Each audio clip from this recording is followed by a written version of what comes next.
Bonjour, dans cette vidéo, nous allons voir les nombres relatifs et les droites graduées.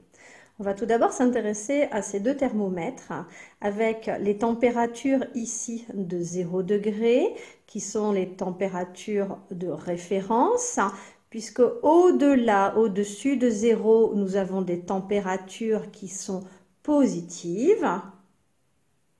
Et en dessous de 0, en bas ici sur les thermomètres, ce sont les températures négatives. Alors sur ce thermomètre, les valeurs négatives sont inscrites en rouge, il n'y a pas le symbole moins devant, mais c'est pas grave, c'est vrai que sur certains thermomètres, on a le moins, sur d'autres on ne l'a pas. Sur celui-là, vous voyez que vous avez bien les températures négatives avec le signe moins. Les températures positives sont représentées par des nombres relatifs positifs. Et de la même façon, les températures négatives, eh bien, elles sont représentées par des nombres relatifs négatifs. Ce thermomètre qui est vertical, je peux très bien le mettre sur un plan horizontal.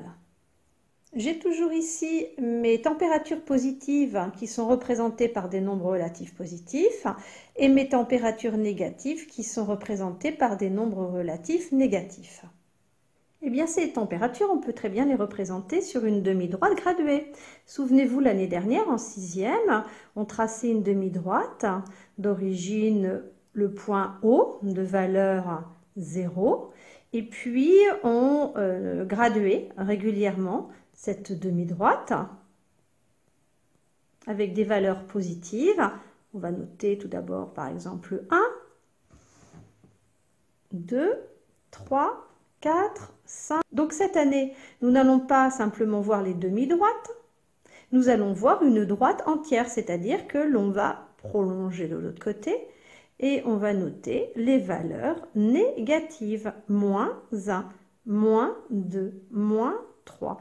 Et ce que l'on faisait l'année dernière sur une demi-droite graduée, vous vous souvenez, on plaçait des points, on regardait leurs abscisses, eh bien, on va faire la même chose sur une droite graduée avec des valeurs négatives à gauche du 0 et des valeurs positives à droite du 0.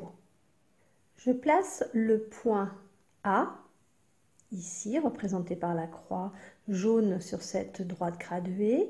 L'abscisse de ce point A est 3. On note la lettre en majuscule, parenthèse, l'abscisse, et on referme la parenthèse. Je vais à présent placer un autre point, ici en vert, le point B. Eh bien, le point B, représenté par cette croix verte, a pour abscisse le nombre moins 2.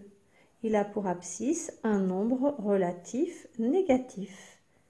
B, parenthèse, moins 2, je ferme la parenthèse. Le point C, ici, a une abscisse qui est comprise entre moins 2 et moins 3. Sa valeur est de moins 2,5. Je note, C a pour abscisse moins 2,5. Et je ferme la parenthèse. Certains élèves se trompent en disant que l'abscisse de ce point C est égale à moins 3,5. Moins 3,5, c'est là. C'est entre moins 3 et moins 4. Donc faites très attention. Regardez toujours entre quelles valeurs l'abscisse du point se trouve. Ici, la croix rouge se trouve entre moins 2 et moins 3. L'abscisse est donc de moins 2,5 et non pas moins 3,5